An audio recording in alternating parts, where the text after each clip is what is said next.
ناظرین محترم، اپنے قلب و روح کو اللہ اور اللہ کے رسول کے ذکر کے ساتھ معطر رکھیں، منور رکھیں۔ ملاقات کرتے ہیں ایک وقفے کے بعد۔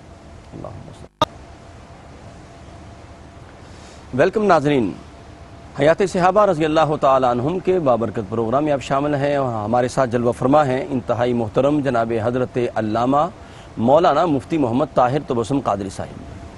سیدنا ابو ذر غفاری رضی اللہ تعالیٰ عنہ کا حسین جمیل ذکر جاری ہے۔ سیدنا ابو ذر غفاری رضی اللہ تعالیٰ عنہ جب بھی کوئی بات کرتے تو میں نے پچھلے پروگرام میں عرض کیا تھا کہ اب جب بھی کوئی حدیث بیان کرنے لگتے تو آپ فرمایا کرتے تھے میرے محبوب نے یہ کہا، میرے خلیل نے یہ فرمایا۔ آپ نے ایک مرتبہ فرمایا، کریم آقا علیہ السلام نے فرمایا مجھے کہ ابو ذر غفاری رب کائنات 3 بندوں سے بڑی محبت کرتا ہے، ان سے بڑا پیار کرتا ہے، اور 3 بندوں سے بڑی نفرت کرتا ہے اور وہ مبغوض ٹھہرتے ہیں۔ عرض کی پیارے آقا وہ 3 بندے کون ہیں جن سے اللہ پیار کرتا ہے؟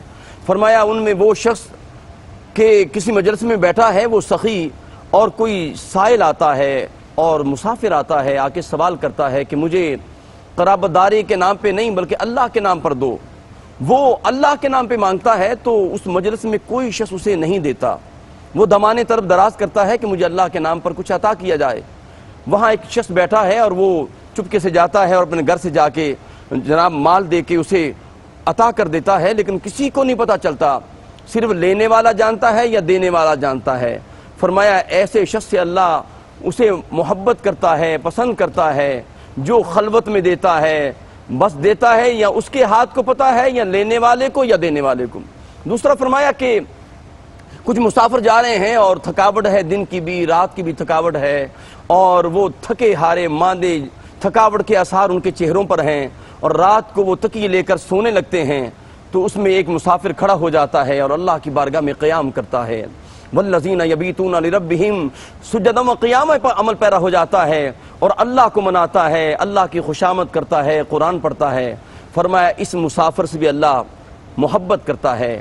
تیسرا وہ شخص جو دشمن سے برسرے پیکار ہوتا ہے اور اس کی فوج شکست کھانے لگتی ہے تو وہ تنے تنہا وہ نکل پڑتا ہے اللہ کی رضا کے لیے اوذو فی سبیلی کے راستے پر، اور جناب وہ یہاں تک لڑتا ہے یا قتل ہو جاتا ہے یا مظفر و منصور ہو جاتا ہے۔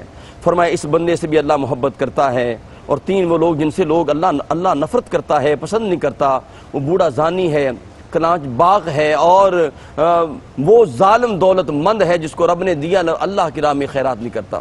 مفتی صاحب آپ بڑی خوبصورت بات عطا فرما رہے تھے کہ زہد و تقوی اور سیدنا ابو ذر غفاری رضی اللہ تعالیٰ عنہ سارا کوئی لٹا دیتے تھے۔ اسی بات پہ میں لنک کرنے لگا تھا جو آپ نے آخری جملہ کہا، جی کہ وہ شخص جس کو اللہ نے دولت دی ہو جی لیکن وہ راہ خدا میں خرچ نہ کرے، نہیں کرتا، یہ اللہ کی بارگاہ میں مبغوض ترین شخص ہے، جو یہ سمجھے کہ میرا استحقاق ہے اور میری دولت میں کسی اور کا حصہ نہیں ہے۔ قرآن پاک میں اللہ تبارک و تعالیٰ نے فرمایا وَفِي أَمْوَالِهِمْ حق للسائل والمحروم۔ اللہ اکبر، سبحان اللہ۔ جن کو میں نے دولت دی ہے، جن کو رزق کی فراوانی دی ہے، ثروت عطا کی ہے، واہ واہ تو ان کے اموال کے اندر میں نے سائل اور محروم کا حق رکھا ہے۔ واہ واہ، مساکین کا حق ہے، ان کا حق ہے، حق، اور حق کا مطلب یہ ہے کہ اس پر فرض ہے ان کو دینا، ان کی کفالت کرنا، جی ان کی نگہبانی کرنا، مفتی نگہداشت صاحب اگر کرنا۔ مساکین کا حق ہے تو پھر قرابت داروں کا تو زیادہ ہوا، یہ اس سے زیادہ ہے۔ یہ تو بالکل قرآن پاک میں جہاں ذوی بھی القربہ انفاق فی سبیل اللہ کی بات ہوئی ہے تو اللہ تبارک و تعالیٰ نے جو پریارٹی ہے وہ سب سے پہلے ذوی القربہ کو عطا کی۔ جہاں جو 8 مصارف بیان ہوئے ہیں وہاں ذوی القربہ پہلے مقدم ہر ہے۔ جگہ پر جہاں بھی ہے تو ظاہر ہے پہلے تو اپنے جو آپ کے قرب و جوار میں اعزا و اقربا ہیں۔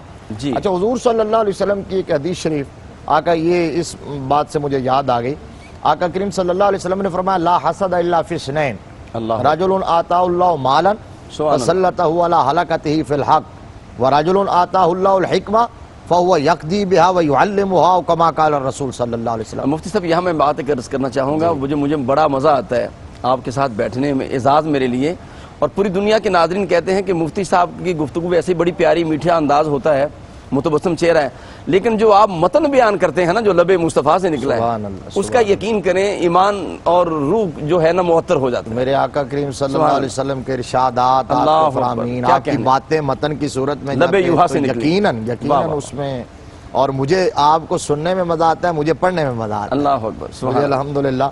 تو یہ متفق علیہ حدیث ہے جی حضرت عبداللہ بن مسعود رضی اللہ تعالیٰ عنہ اس حدیث کے راوی ہیں.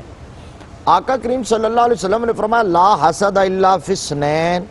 جی فرمایا کہ یہ جو حسد ہے یہ بہت بری چیز ہے، لیکن اگر حسد کرنا بھی ہے تو اس کے لیے صرف دو شخص ہیں. اللہ اکبر. دو شخص. جی یعنی علماء نے کہا یہاں حسد بمعنی رشک ہے، جی تو اس کا مطلب یہ آقا کریم صلی اللہ علیہ وسلم یہ فرما رہے ہیں کہ میری نگاہوں میں قابل رشک صرف دو شخص ہیں.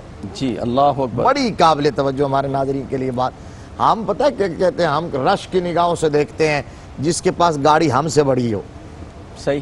جس کے پاس کوٹھی بنگلہ کار ہم سے بڑا ہو، جو بڑے منصب پر ہو، جس کے پاس بینک بیلنس ہو اور انڈسٹری ہو، فیکٹری ہو، بزنس ہو، ہم کہتے ہیں یہ بڑا قابل رشک ہے.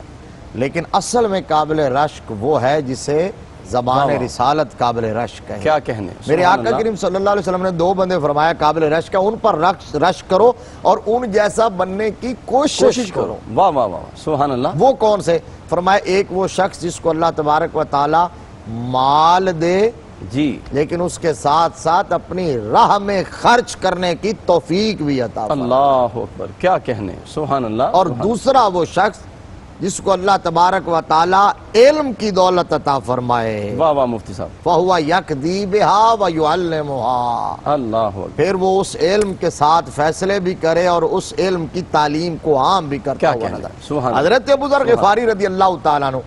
اب یہ جو بات تھی کہ وہ شخص جس کو اللہ دولت دے اور وہ اس پر سانپ بن کے بیٹھ جائے، بلکہ دوسروں کی دولت پر بھی ہاتھ صاف کرے، دوسروں کی جیبوں پر بھی ہاتھ صاف کرے، جی لوٹ مار کر کے خزانے جمع کر کے اور کسی کو جو ہے وہ اس میں سے خرچ نہ کرے، تو اللہ کے جیسے نزدیک قرآن نے کہا ولا یحض علی طعام المسکین. طعام المسکین. اللہ کتنی اکبر. مذمت بیان کی ہے. اللہ اکبر. اب تو اسی طرح اب یہ بات کہہ رہا ہوں کہ حضرت ابو ذر غفاری رضی اللہ تعالیٰ عنہ چونکہ زاہد تھے، اللہ اکبر.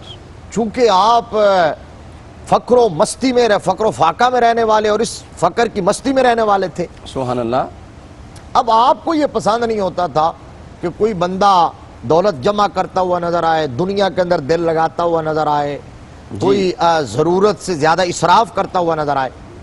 جب آپ نے دیکھا، یہ بڑی اہم بات آپ کی حیات کے حوالے سے، اور آپ کی حیات کا یہ نمایاں ترین پہلو ہے یہی سبحان اللہ. جو آج آپ نے ٹاپک چنا ہے، الحمدللہ. یہی زہد کے حوالے سے اور امر بالمعروف اور نہی عن المنکر کے حوالے سے، جی اور یہی ہم نے سیکھنا اور سمجھنا ہے. بے شک بے شک. اب آپ نے شیخین کے زمانہ کے بعد حضور صلی اللہ علیہ وسلم نے پردہ فرمایا، پھر آپ کے جانشین خلیفۃ الرسول حضرت سیدنا ابو بکر صدیق رضی اللہ تعالیٰ عنہ کا دور گزرا، پھر جن کا بھی یوم آ رہا ہے کل پرسوں، جی امیر المومنین سبحان اللہ. خلیفہ دوم اللہ مراد اکبر. رسول شوکت اسلام اللہ اکبر. حضرت سیدنا عمر ابن خطاب رضی اللہ تعالی عنہ. ان کو شیخین کہا جاتا ہے. ان کو شیخین، اللہ صحابہ کرام میں یہ شیخین ہیں. سبحان اللہ سبحان اللہ. شیخین کی اصطلاحیں مختلف ہیں. جی فقہا میں شیخین کہا جاتا ہے حضرت امام اعظم ابو حنیفہ جی. اور امام ابو یوسف کو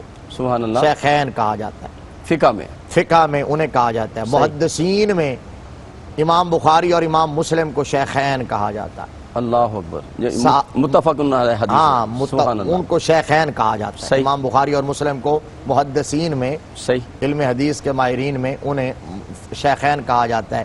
اور صحابہ مصطفیٰ میں سبحان اللہ. تاجدار صداقت اور مراد رسول، ان کو شیخین کہا جاتا ہے. یہ شیخین کے بھی سردار ہوئے نا یہ شیخ- تمام شیخین. یہ